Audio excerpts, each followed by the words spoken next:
You ready, mate? I think I am, Mike. Yes. Okay. Should we go? Yeah. Welcome everybody to Write on the Wall, our Fest 2017 Revolution. My name is Mike Morris, I'm co-director. This is our 18th annual festival. We began in the year 2000, and up until 2008 we had a festival for about a week or so every year. 2008 we expanded it to a month, and that's how we've continued ever since, with something like 30 events plus, and then throughout the year a range of projects that we do, from the heritage projects, young people's projects, all based around creativity and writing. And we call ourselves a writing festival rather than a literature festival because we see writing as a very active, engaged activity, and that's what we want the people around us to be, or to have the opportunity to be. And you're going to have an opportunity to be that yourselves, which I will explain in a moment.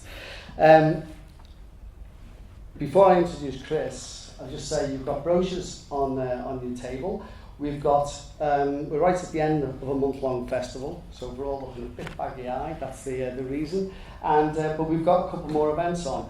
Tomorrow we have an event with Common Press around protest, stories of resistance, and tickets still available for that. And on Friday we have our last night, which is the guitarist Dave Randall from Faithless, who is going to be talking about his latest book, which is around the power of political songs.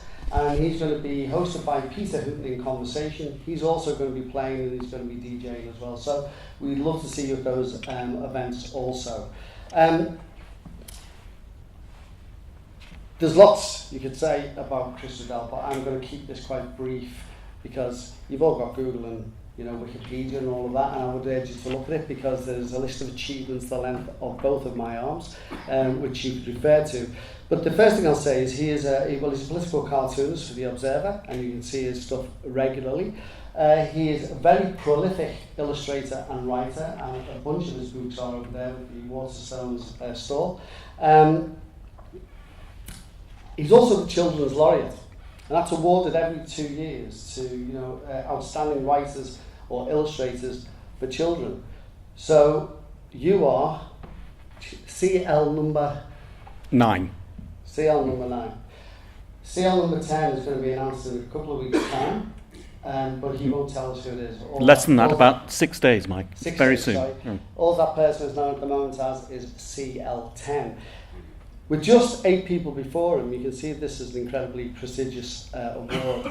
And Chris has worked tirelessly on his work over those 2 years in schools and events like this, trying to encourage people to illustrate, to get involved in writing as well, and using his brilliance to do that. Chris has also won an award tonight for the best ever festival title that we've had, which I'm going to check my notes to make sure I get it right. The Oompa Lumpa of Doom and the Brexit Elephant in the Room.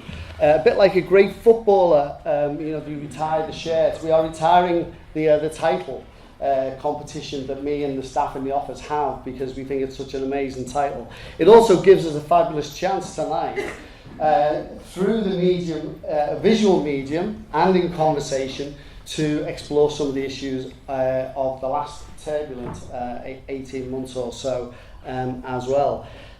What I want to say particularly about Chris is we've been fortunate enough, we've met him before and seen him working with children, and we've been really fortunate to have been with him yesterday, had a great time with him, but also we had an event today which was for children. In Central Library we had 300 primary school pupils who came and took part in a session quite similar to this one, where Chris told his own story and illustrated and took questions and answers off the children.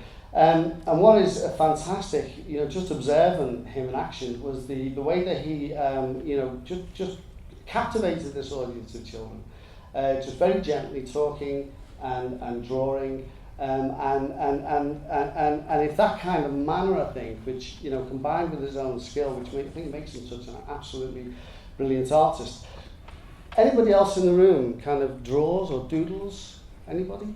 Yes? Okay. Well, you're going to have an advantage tonight because there's a reason why you have white tablecloths, paper tablecloths, and a marker on each one of your tables, because we are going to run a competition tonight, and the man at the front is obviously the judge.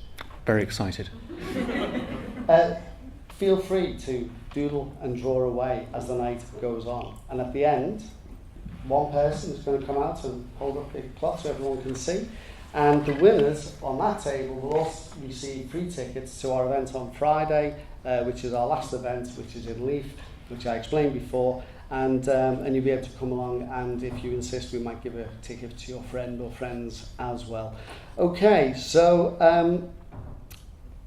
without further ado, I think I'm going to introduce Chris, and he is going to conduct it, and then he is going to take questions as well as we go along. So first off, please give a big, big Liverpool welcome to the Children's Laureate.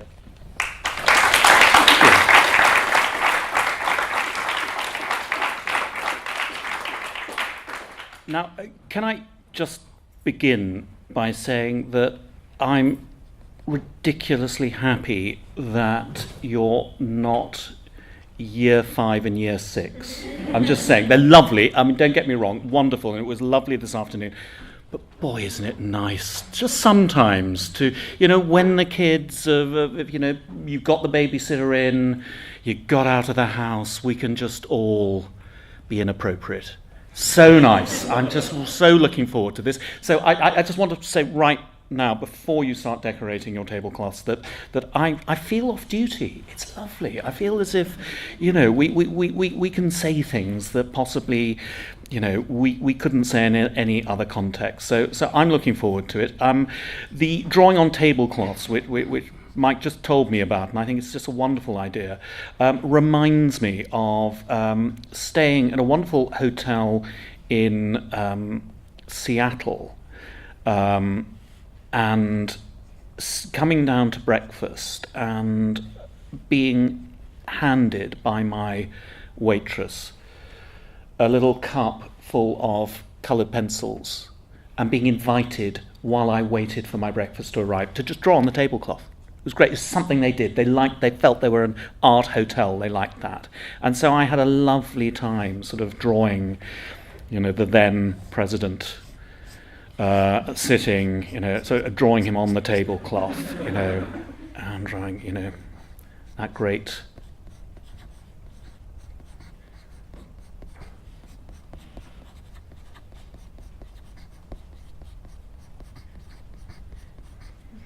That worked out well for everyone, didn't it? Yes, the war on an abstract. I got a strange look from my waitress when she came back. But anyway, it was this sort of, that don't get me started on Tony. But we'll get to Tony.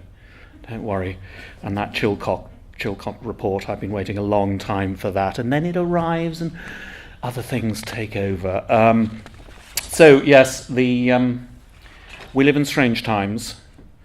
This began so I was watching Charlie and the Chocolate Factory, and I saw all these little orange-faced people with white eyebrows sort of dancing around with their little fingers, and it was, Donald Trump was beginning to gain sort of traction, and I just liked the idea that he was an orange. I was the orange complexion, let's face it. That turned me on to the Oompa Lumpa, and then I realised that he had a very small finger that would become, if he ever attained power, would be the very tiny finger that would come towards the nuclear button.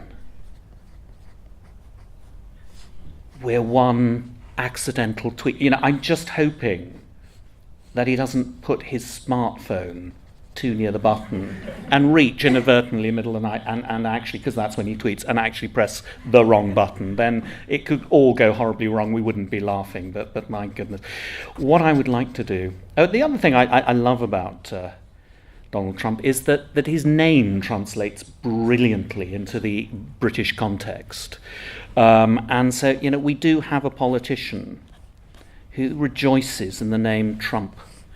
It's just I know it's not grown up, it's not clever, but I just love it. I just love the fact that it sort of is a metaphor. It does just sort of sum up an awful lot that comes out of his mouth, or possibly other places. But anyway, the Oompa Lumpa of Doom. No, we will approach, or possibly we won't, the political elephant in the room. And these are this is another sort of reason actually that I alone am sort of secretly happy about where we're at the moment, because as a political cartoonist, I've had a wealth of material over the last couple of years. It's growing and growing. It keeps on giving. The more our lives seem to be taking this awful downward spiral, the more there is to sort of draw. It's terrible. And I arrive on a Friday sort of when I draw for the Sunday paper, and I sometimes have this terrible feeling, which is I really sort of hope that, the pound's collapsed, or I really hope that sort of something terrible's happened in Russia or whatever. And I have to stop myself and say, no, it wouldn't be great if I didn't have any subject matter. What if I had nothing to draw? We would be living in a wonderful world. Unfortunately, that's not going to happen anytime soon. So at the moment, the only thing I can say about the desperate times we live in is it's a good time to be a political cartoonist. That's not even very funny, my goodness. So what I'd like to do is maybe explore this a little bit using this book. I'm going to position it so I can sort of turn the pages, and I'd like just like to turn the pages and see what crops up, because this is a compilation of the drawings that I've been doing as Children's Laureate. I began in June 2015. This extraordinary journey, travelling the country, talking to lots of people, putting myself in interesting situations and places, and meeting some extraordinary people. It's been a great thing, and what I wanted to do is document it sort of visually, just do a little drawing, a little sketch each day. And so I filled up, and to date I filled up 6 sketchbooks. I'm on my 7th sketchbook. And spookily, I just had a look at the sketchbook I'm filling up at the moment, 1 sketch a day. The sketchbook, the last page, is going to be on June the 7th, when I actually hand over to the next laureate. It's spooky. I don't know how that happened.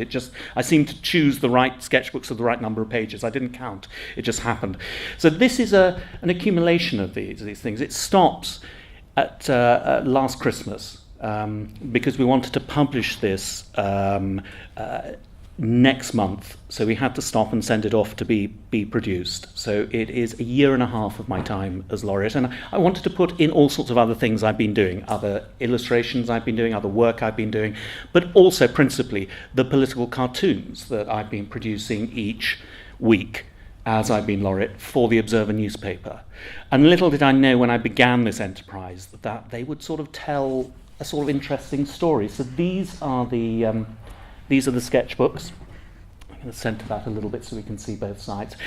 These are the sketchbooks that I sort of drew in. They all have a sort of particular significance, and I picked them up in different places. What I looked for were hand-bound sketchbooks that would sort of mean something to me. So these rather splendid sketchbooks are, I come from Cairo. My brother lives in Cairo, and there's a wonderful bookbinder in Cairo who produces these gorgeous, gorgeous hand-bound sketchbooks. And so every time Steve comes over to visit me, I make sure he comes along with some of these beautiful bound sketchbooks. I think it's probably camel skin, who knows, but it's beautiful. This is a lovely sketchbook that I found in Oxford. It's an old book that's been bound, the pages have been taken out, and it's been bound with plain paper to turn it into a sketchbook. What really caught my eye is this book was entitled, it's just on the spine in small gold letters, God. Don't know what it's about, but anyway, it's a book called God. I just thought, wow, I'll use that. This sketchbook, the Baron Fig sketchbook. Baron Fig is a make of sketchbook from America. And I post a lot of my drawings online, and Baron Fig, whoever he might be, got in touch and said, would you like a sketchbook? We only ask that you draw in our sketchbook and say something nice about it. I said, it's a deal. So they sent me a Baron Fig sketchbook, and I filled it up with drawings and posted it up. And every time I did, I said, this is the Baron Fig sketchbook. I don't know whether it meant anything to anyone, but it was fun. This is my paper chase sketchbook. I can't walk past a paper chase without going in and buying, expensive stationery and wonderful brown paper sketchbooks and things. It's just ridiculous. I am that man. who goes into paper chase, haunts it. So these are my sketchbooks, travels with my sketchbook. And I just want to turn the pages rather sort of inadvertently and just see, where I've sort of been on this journey. There I am, the journey begins. And the other thing I've got to confess at this stage about drawing in these sketchbooks is that it's therapeutic. I can draw myself, I can exaggerate my decrepitude or my virility, my increasing lack of hair, or my best angle. There are all sorts of ways I can depict myself in different times and different ways, and that makes me feel a little bit better about myself. So it is an absolute sort of solipsistic experiment. So when I began the Laureateship, the idea was sort of, you've got to have, a little bit like a politician, you've got to have a plan. And what's your plan? And I thought, right, I'm going to draw my plan. My plan was the joy of sketchbooks, getting people to draw. There's not a lot of drawing on the tablecloths going on here. I'll get to you later. Encouraging people to draw at all times, And if you don't draw, that's okay. Doodle. Doodle's fine. It doesn't have to be a finished, drawn-out thing. It can be anything you like. It can be sort of interesting calligraphy. It's one of my favourite sort of memes, I think, on sort of various sort of internet sites are beautiful calligraphic messages that are absolutely obscene. There's nothing like an Anglo-Saxon swear word beautifully calligraphy. I laugh every time. It's ridiculous. It's very pathetic. Stay calm and keep reading. That is stay calm and keep reading, not stay calm and keep reading. Reading's fine. No, it is not a Berkshire town. It's reading. This is great. Reading for pleasure. This is a revelation to certain government ministers, I've got to say. So I went into a meeting with Nick Gibb. Nick Gibb, the Minister for Schools, we'll get to him in a little while, but the Minister for Schools, I was allowed in to his meeting. Early morning, Monday, in I went. Sat down with him. You can tell his civil servants were thinking, oh dear, we're going to have to sit and listen to this person, sort of spout some, liberal, wishy-washy nonsense about, how SATS tests might not be the best way of sort of fostering creativity in our school children. Really, that sort of piffle. You could tell they were going, oh, should we even bother to take notes? Well, I suppose we'd better.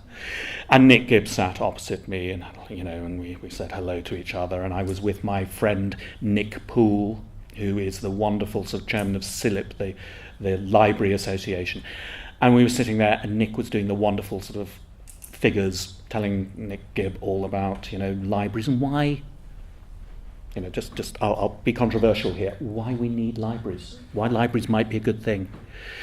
Nick didn't look convinced. Anyway, he started off on the figures, and I chatted, and I think we broke the ice. And Nick Gibb said to me, "Yes, well, when I go into a library," he said, "I like to apply the Fielding test." I said, "Okay, Nick, what?" He wanted me to ask this. He said, What's the Fielding test? With a sinking heart. He said, I like to ask which Fielding the library has in stock. Do they have Henry Fielding or Helen Fielding? I thought, oh, that's great, Nick. So I could tell which answer would be a big tick in Nick Gibb's box. We've got Henry Fielding. We find that our teenage readers love a good Henry Fielding. God, they're mad for Tom Jones. They love it. Bridget Jones, never heard of her. Tom Jones, oh, that's great. Let's leather bound, preferably. Handled in kit gloves. That's the way to get our kids reading. That's great, Nick. I love that. And I had a flashback. And I know I shouldn't, but I was in his office and we were having this meeting, and I just said, Nick, that takes me back. That takes me back to when I was a young cartoonist and I shared an office. I only came in once a week because I worked for the Independent on Sunday, back when it was independent. It was lovely. I used to go into the office, and I only came in one day a week, so they used to double up on offices, so we want a bit of peace and quiet. They put me in the corner office, and it was the corner office that belonged to a wonderful political journalist called Alan Watkins, who used to write these wonderful pieces about sort of parliamentary politics.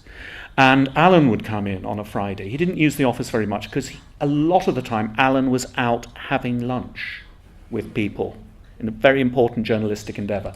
And Alan would come in on a Friday, just for an hour or so. He would come in and he would do his receipts.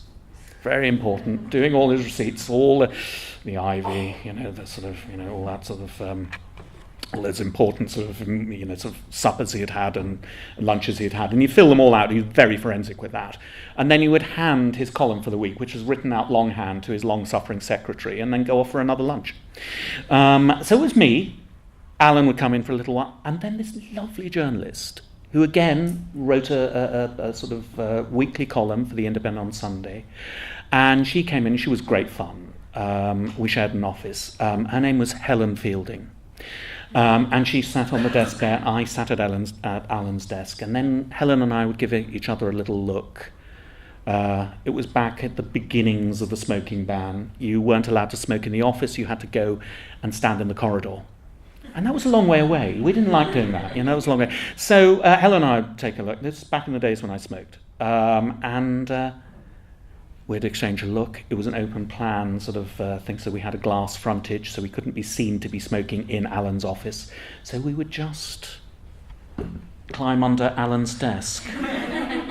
And Helen and I would have a crafty fag. It was great. It was fantastic. I didn't realise then that I was actually having a fag with Bridget Jones. It was only in retrospect. Anyway, I told Nick Gibb this story. We got completely off message. We were giggling. It wasn't good. We were in another place. It was great. I felt we'd broken the ice. And then I looked over Nick Gibb's shoulder, and on the windowsill were Nick Gibb's red boxes. They were sitting there, 2 red boxes. He had done his homework over the weekend, Monday morning meeting. And I said, Nick, are those your red boxes? He said, yes. I've fill them in each weekend. I go through them. It's great, We had a lovely chat about Nick's red boxes. And then the meeting ended. We got up to go, and Nick said to me, would you like to hold my red box? I said, yes, I'd love to. Nick Poole from Sillet loved it. So he got his photograph, and he took a photograph of me holding the red box. So I'm here to tell you, I have held Nick Gibb's red box. It's not a euphemism. I'm not going to draw it. So I feel I'm making progress here in my role. That's a very long story. I'm going to move on, I think, to maybe the sort of time just after becoming Laureate, where you go around touring all the different sort of places and talking on radio and stuff, and it was an extraordinary thing, appearing on breakfast TV, which looks as if it's in a huge studio. It's actually slightly smaller than the area of this desk. You're actually sitting on the presenter's lap. And I sat down on the sofa, knees touching the lovely interviewer. And they have a little preamble. They love a little bit of preamble. And they had a bit of footage, and there was footage of school children, World Book Day, someone dressed up as Wally from Where's Wally? And I'm afraid I got a little boastful, and I said, I was at art college with the man who invented Where's Wally? And the presenter looked at me and said, really? I said, yes, I knew Martin back in the day. She said, oh, that's fascinating. And then she looked at me, and this was just before we were about to go on air. You could see the clock sort of ticking down. She looked at me and said, that's fascinating. She said, do you feel a failure? We're on. And you know what? I sort of did. The minute she said that, I was really in a good place. And then I thought, I do feel a failure. You're right. Damn it. What am I doing? And then local radio. I can't ever go on local radio without sort of just that sort of tinge, almost a sort of aura of Alan Partridge. So it's got that, So you'll say something really perceptive, deep, penetrating, I hope, about sort of school libraries and reading for pleasure. And then, often the DJ will, say, that's great. And now let's go to Burnham Overdrive, And you go, oh, great, thanks for that. There's no getting away from it. The first political cartoon. This is my thesis. I haven't changed my attitude to this. Europe. It's a burning issue, Europe, for the right wing of the Tory party. It's a very burning issue. And David Cameron, the Cavalier, Tory right, the Puritans, Tory civil war begins. I'm feeling rather cavalier, says David Cameron. Well, wasn't he?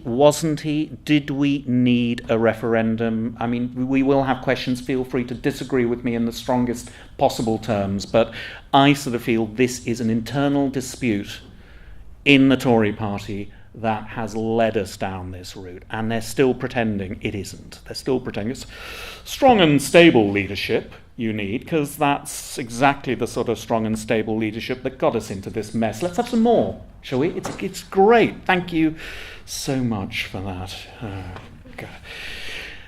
Once a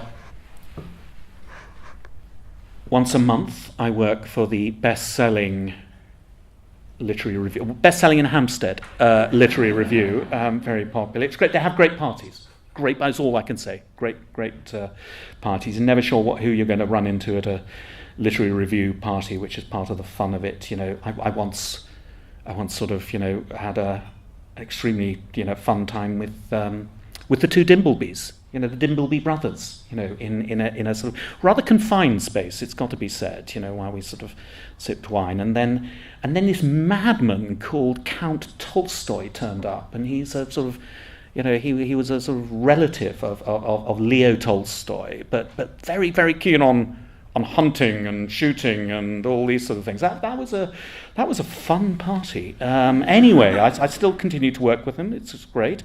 And this is Euro Nightmares, the idea of Brexit. Do you remember Brexit? That was a real possibility.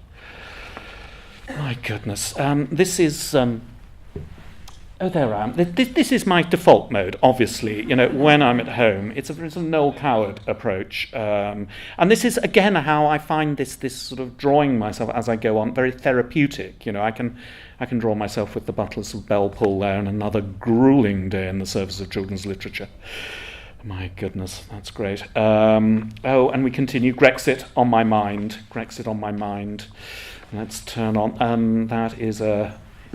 That's Grendel's mother, actually, from Beowulf, a production of Beowulf. And then there are sort of other things that sort of cropped up during this time. And one of the sort of things that I found very moving was contributing to a book. It was called Dear Stranger. And it was a collection of letters from authors to an imagined, sort of recipient, to someone who might be suffering mental health issues, might be sort of, having sort of, problems of that sort. And it was sort of letters of solace, letters of comfort, letters to say, I've been there, it's happened to me, or I understand, or I can, it was an acceptance. And so my contribution was to draw sort of three sort of angels. It's often a sort of, these sort of allegorical figures can sort of come to one's aid as a cartoonist. But I just felt, that this idea, of succour and solidarity and solace, visualised and drawn, actually does two things. I mean, both it sort of communicates a sense of empathy with the imagined sort of, suffering that one might encounter, but also this notion of actually drawing as a therapeutic tool to make one's self feel better. And it's something I've come back to in the past. And it reminded me, again, of sort of, my childhood. And my father was the chaplain at one of the big psychiatric hospitals on the outskirts of London in the Surrey Hills. And we lived in the grounds of this big hospital. It was called Cane Hill, used to be called the South London Asylum. And it was this extraordinary Victorian institution with wards that were named after sort of Victorian architects, Pugin and sort of, that's the one Victorian architect I can remember right now. But anyway, there were many, Vanbrugh, anyway, there was lots. these extraordinary places. It was like, I don't know whether you've ever read this extraordinary trilogy of novels by Mervyn Peake called Gormenghast. Well, I feel I grew up in Gormenghast. In a sense, that was my Gormenghast. And I met extraordinary people in this psychiatric hospital as a young man. And one of the people I met was a wonderful person called Terry, who we struck up a conversation and we talked about books. And we talked about books that we had enjoyed. We'd loved. Terry was a long-term patient, had suffered a catastrophic schizophrenic sort of breakdown in his 20s, had been a long-term sort of resident at the hospital and had relapses, but he was incredibly well-read and incredibly cogent when he talked about the books he loved. And we used to, and I was studying English at A level, and we used to have these long conversations about the books we loved. And he became a friend. You know, a friend that I would see. I would, you know, whenever I sort of I would stop by the warden and sit with Terry. We'd have a conversation about stuff. And then I went off to art college, and I saw Terry during the holidays. And it was one time I remember that I think my father said, "Do you know sort of, and you know, Terry's background?" And I said, "No, I don't know. It's Terry Byrne to me." He said, "Well, it was interesting." He looked through files. He said that Terry's actually his half brother is a sort of pop singer, you know, called David Bowie, who, you know, and they grew up together in Bromley in South London. And I remember Terry talking about his brother David and not realising it was this extraordinary connection. And of course, you know, that to me sort of stayed in my mind, and you know, in subsequently listening some of David Bowie's tracks, I sort of I picked up echoes of his relationship with Terry, in particular the Bewley brothers, which is autobiographical and it's incredibly moving. For me, that's been about sort of my, you know, sort of connection in a sense with sort of mental health issues. It's possibly sort of as an outsider coming into those situations. But I was away at art school. I then sort of went on to Brighton Art School, and I didn't see Terry for sort of about 6 months or so.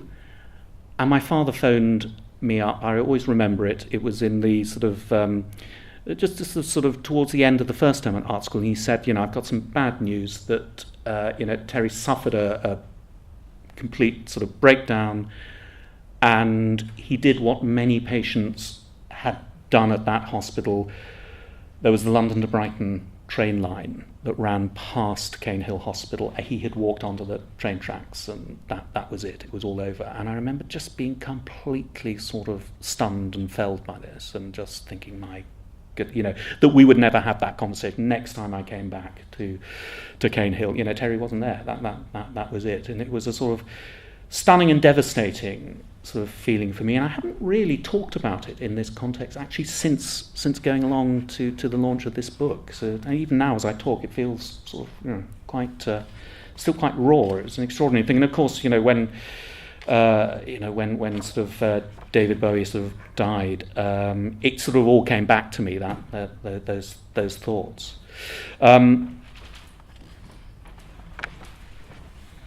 I knew we'd get to this. Another political cartoon. My goodness. Okay. This is. I think I talked about elephants in the room. The Labour leadership contest. Well, the first one. There've been others, obviously. The Labour. I'll say it properly. Labour leadership context. These were the candidates. There was New Labour. There was Old New Labour. There was New Old Labour, and then there was Old Labour. It just seemed quite neat at the time. They all seemed to sort of sit up together, and then they sort of started doing that jockeying, didn't they? You know, oh my goodness, sort of Jeremy started to get a bit of traction, so they were going, you know, you step aside. No, you step aside. No, they couldn't make up their minds. They couldn't make that. Jeremy, I said, I'm going nowhere. I know that's double-edged. Of course it's double-edged. I got a lot of criticism for it, but I think it's true. Help. A gang of old Etonians is wrecking the welfare state. Hello, you've reached the Labour Party. We're sorry there's no one to take your call right now, but if you stay on the line, someone will be with you shortly. Move on. Again, this is a repository as well going forward of sort of nice thoughts, nice sort of feelings about things. This is a quote from Neil Gaiman, who I've worked with over the last few years. And this was talking about, his experience of libraries and librarians. They were good librarians. They liked books and they liked books being read. They just seemed to like that there was this wide-eyed little boy who loved to read and would talk to me about the books I was reading. They would find me other books. They would help. What an extraordinary, wonderful resource that is, I think, for any child to be able to go into a sort of permissive space and be offered books to enjoy, to read. It's an astonishing thing. And it's one of the sort of bittersweet things about being sort of, where we are at the moment, that needs to be stated and restated and restated, but it does. A lovely poem by Roger McGough to his daughter. And then David Cameron, didn't, he wasn't great with words, was he? He sort of, he was a good PR man, but he sometimes, he just misspoke possibly. Swarm of economic migrants, that's nice, isn't it? Swarm. So I just thought I'd do a little cartoon using words. Collective nouns. A tide of human misery. A swarm of economic migrants. It's great, isn't it? Coming out of the Channel Tunnel. God. And a murmur of unsavoury investors. That's nice. Don't talk about them. Shh. Donald Trump. The serious season. I didn't know how serious at the time. In newspapers during the summer. Where are we now? August. The silly season. We don't have silly seasons anymore. Everything is a silly season, or everything is deeply serious. I'm not sure which. It's one or the other. But this particular one, what do we do? Well, we set aside enormous amounts of money to bail the banks out. That's good. That's great. We like that. Nationalising the banks. That's good. My goodness. Great Australia loses the Ashes. That was awful. Poor things. They were traumatised. Look, there it goes. Homicide. That's great.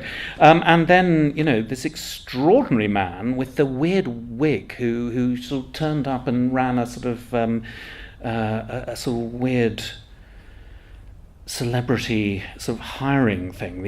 I used to see this, the Apprentice, late at night. I used to think, what a ludicrous figure this is. And I'd just tune in to watch his hair, it's extraordinary. See how it was constructed, and there he was, causing all sorts of damage to the Republican Party. How we laughed. It was great. So there I was drawing Donald Trump for the first time. That's lovely. Putting his GOP comb back in his pocket. Oh my goodness, some people never leave us. There's Tony. I don't understand. Despite my dire warnings, they don't seem to be listening to me. Goodness, so there's the leadership contest. Nobody's listening to Tony. I don't know why. That's me. I keep turning the wrong way. That's me many years ago, 23 years ago, with my son William. It's a very personal little sort of book of mine.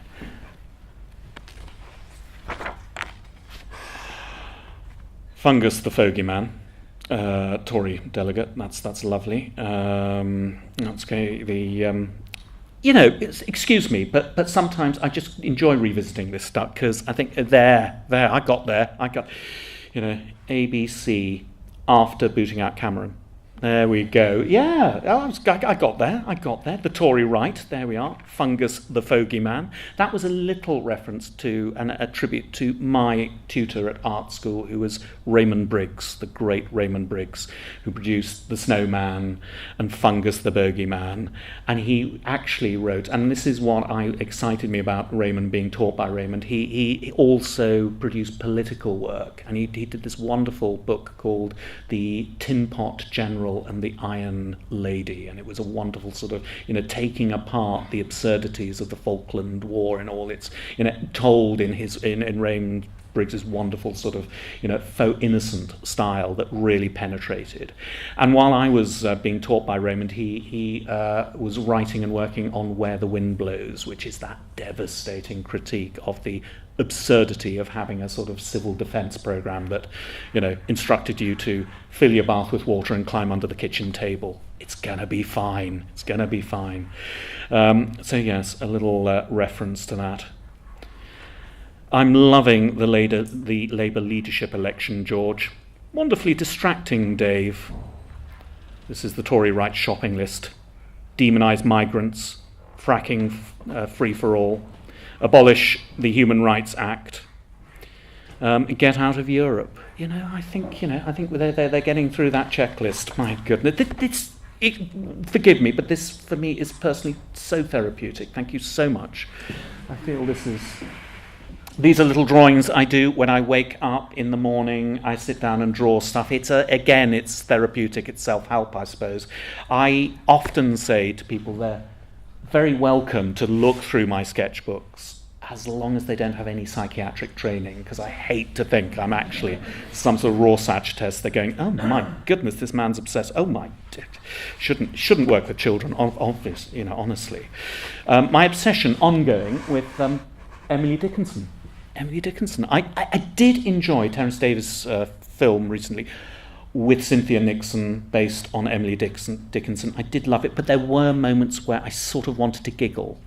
It was, I call them the wig moments, where certain sort of members of Emily's household would come on and I'd be saying, God, Keith Carradine looks so unconvincing in that wig. It's doing nothing for him. I'd get completely distracted. You mustn't be distracted by weird wigs in period films. It's a big problem. My Pecha Kucha talk. I've got it here. What I enjoy doing often is drawing for audiences. I enjoy that. It's fun. I often sort of enjoy the sort of just taking my pen out and drawing. I don't know what, anything, and it's great. I'm enjoying the sort of lovely sound of someone drawing on the tablecloth. This is great. And I often use this pen, and it was for many years I used this Japanese brush pen. It's called the Pentel brush pen. It's quite fun to use, and because it's a little bit like having a paintbrush in your pocket, except it's got sort of this sort of fibre sort of tip, and then they're actually sort of bristles of a brush, and then you can do these lovely sort of thick lines and quite nice thin lines like that. This looks like someone in a Terence Davis film who needs some serious wig wrangling. But it's nice to draw with. I enjoy drawing with them. And at events, often someone would, people would come up to me afterwards. I always enjoyed this moment where someone would come up and say, that pen you were using, that's quite unusual. What is it? And I'd say it's a Pentel brush pen. You can get it in art shops. It's very, I sort of extol the virtues. It's great. As an illustrator, I love talking about materials. It's great. And so this would happen regularly. It was great. And then one time I was doing some drawing at the British Library. It was lovely, and I'd finished. And sure enough, a young art student came up to me and said, "That pen you were using, what was it?" And I said, "Oh, it's a Japanese brush pen. It's Pentel, actually. You can get it from." He said, "Oh, that's interesting. Is it anything like this?" And he took out this pen from his pocket, and I looked at it, and I thought, wow, my Pentel brush pen was all plastic, and this was like a real fountain pen. It's beautiful. I said, "What is that?" He said, "That's the Kuretake Million Years writing brush. You can only buy them in Tokyo by mail order." I got instant pen envy. And I said, I must have that. And, I had to plead with this young man to give me all the details so I could actually. And I sent off, and lo and behold, 6 weeks later, the Kuretake Million Years brush pen arrived with a lovely origami swan, a lovely little note from the person who'd packed it saying, "I hope you enjoy your Kuretake Million Years writing brush." I did. I did. The only problem with my Kuretake Million Years writing brush was these caricatures. I didn't think about that. I didn't think long term. This is sort of, this is economics for you right here. Infrastructure, great, fantastic.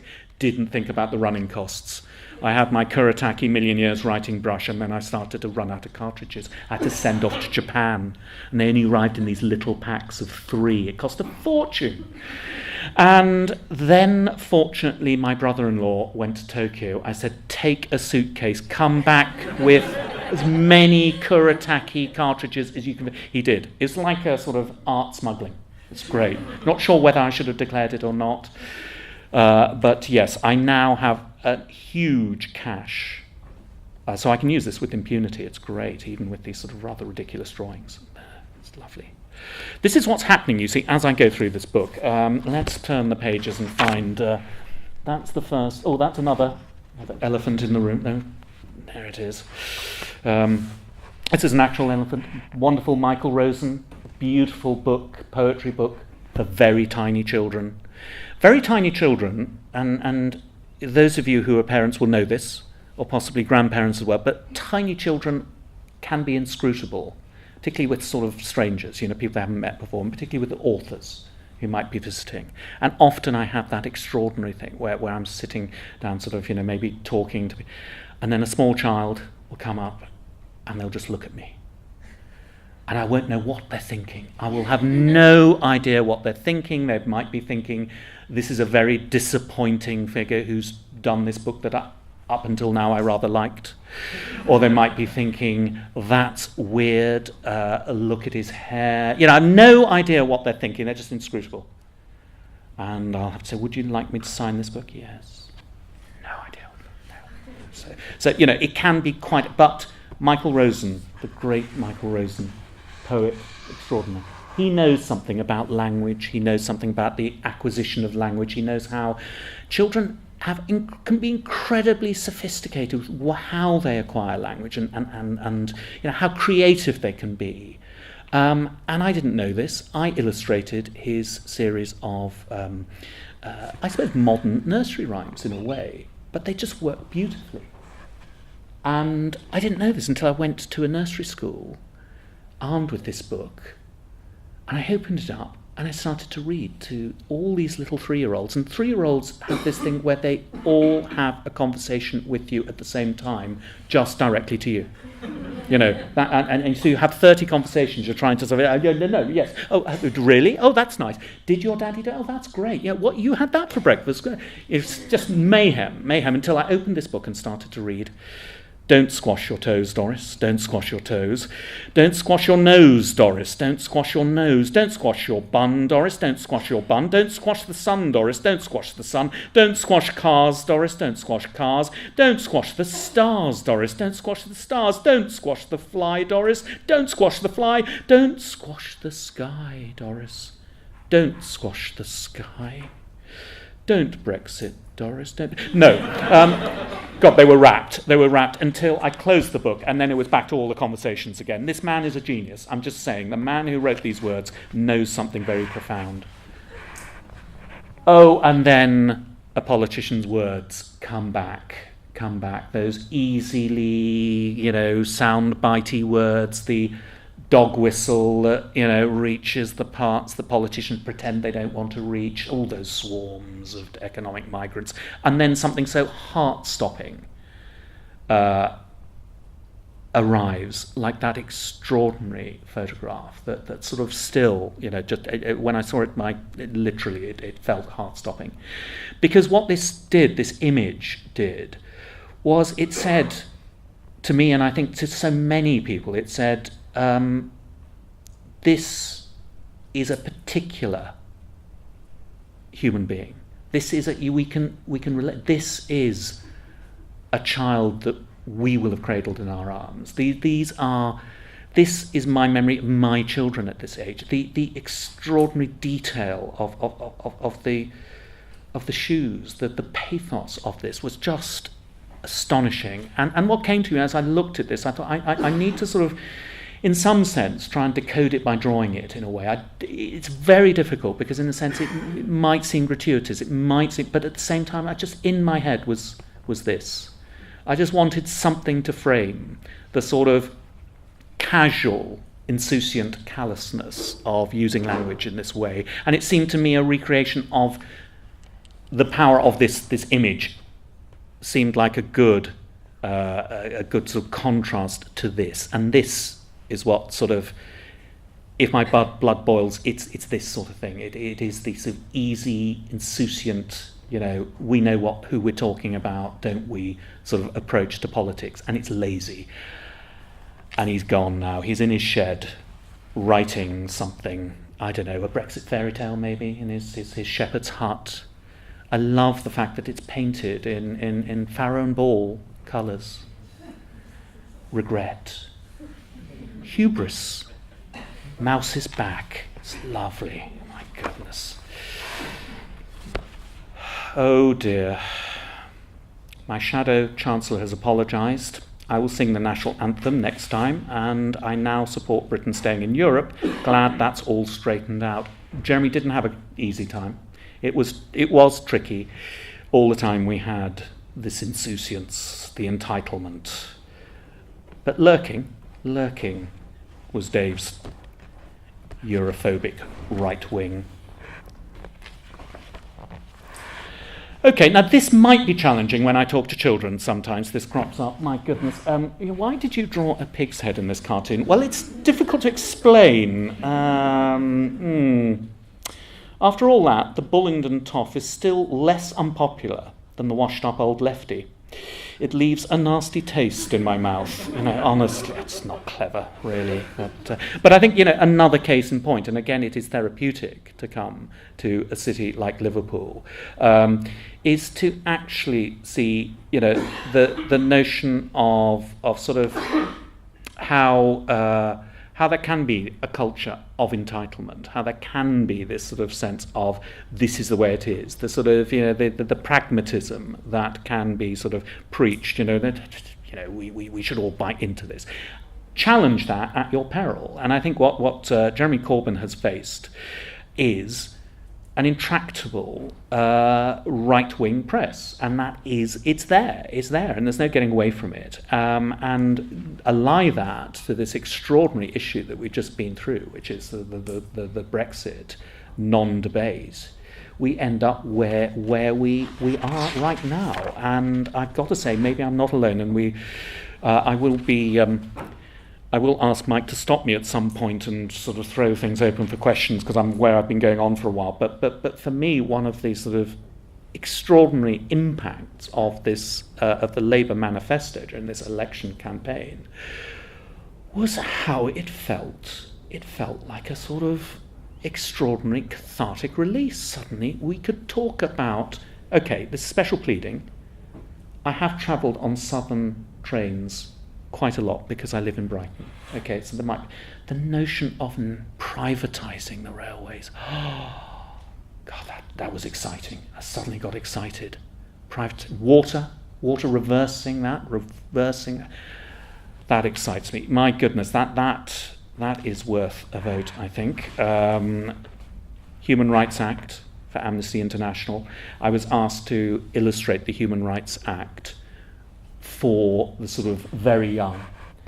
And they sent me the Human Rights Act. This was Amnesty International. They said the Tories want to, in their manifesto, they want to repeal the Human Rights Act because they've got a much better Bill of Rights that they've made up. Much better. Yeah, great. Let's do that. Strong and stable. That's going to be great. So they said, could you illustrate a little booklet? We want to put it out, quickly.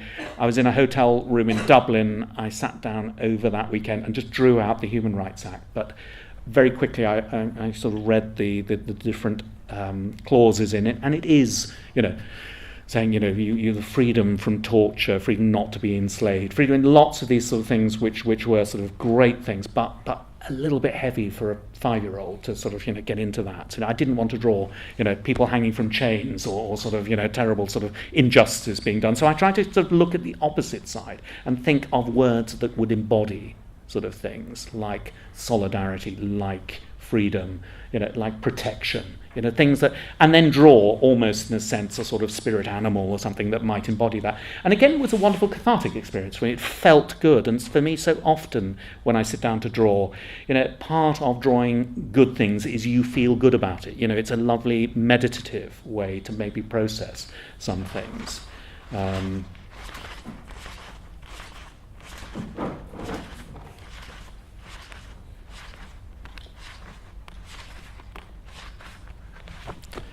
And at other times, it's sort of maybe the only thing to do.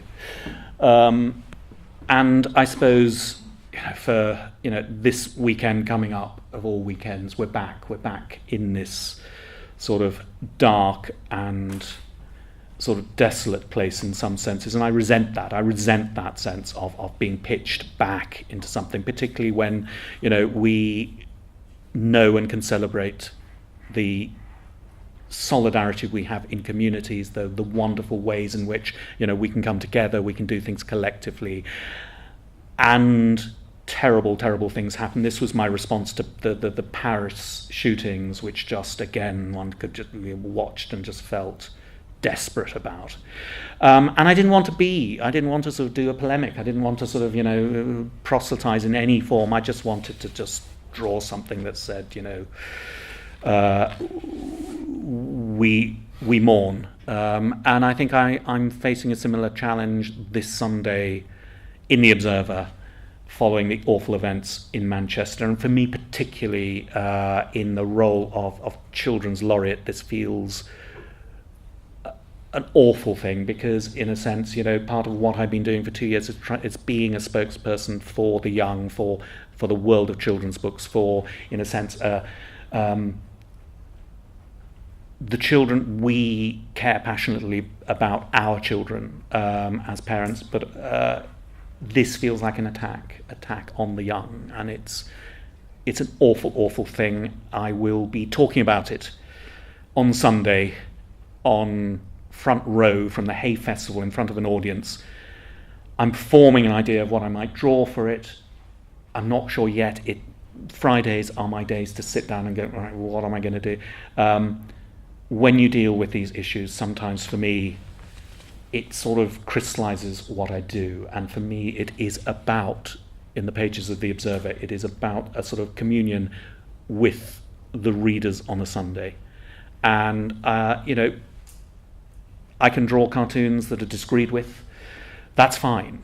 For me, it's a debate. It's about, it's not always sort of saying, I am right. It's saying, did you notice Donald Trump's hair? But other times it's just saying, shall we get in touch with our common humanity, and let's try and find something good to say about this. I've been given a 3-minute warning. I'm wondering, as I leaf through the Oompa Lumpa of Doom, what's wrong with you people? Can't you take a joke? Just that's his lovely thing about sort of, his friends in the gun lobby might do something about a repeal of gun laws. That's a lovely joke. They elected this man. Might. Least extract. What the liberal elite fail to grasp is that the Tory party loves me. Do you know, I'm really proud to be part of the liberal elite. I really am. I'm sorry. I mean, you could listen to me, honestly. It's written all over my face, honestly. And can I just finish with this quote? And this is a quote that illustrates, I suppose, the journey I've been on during these 2 years. And what I've been doing a lot of is posting things on social media. And this is something I posted. It was someone called Angela Clark. She wrote a little piece on The Guardian Online about what libraries meant to her. Angela suffered from a sort of illness in her 30s that restricted both her mobility and her eyesight. She relied heavily on audiobooks. A friend of hers said, go to your library. They have loads of audiobooks, and Angela sort of realised she hadn't been to her library since she was a schoolgirl. And so she went to her local library and she wrote this lovely sort of piece, and this is a little précis from what she wrote. And it says, a library is not just a reference service. It's a place for the vulnerable. From the elderly gentleman whose only remaining human interaction is with library staff, to the isolated young mother who relishes the support and friendship that grows from a baby rhyme time session, to a slow-moving 30-something woman collecting her CDs. Libraries are a haven in a world where community services are being ground down to nothing. Libraries are vital. Their worth cannot be measured in books alone. I posted this up, and I have a Facebook page, which is a sort of open Facebook page. It's not my personal Facebook page, so it tells me diagnostics, who sees posts, which is good to see. This post I posted up, I was astonished because it had a post reach of over 5 million, and that's for me. That is because these are wise words, they're true words, and lots of people care about this. And that gave me hope. That gave me hope in times of sort of, when, there's bleakness and there are problems, that we can talk to each other, we can reach out, we can exchange wise words and find, sort of succor and solace and solidarity in these things. And Mike, do we have some time for questions, or have I gone far too long? No, you do. Fantastic. Do feel free to... Round of applause, please.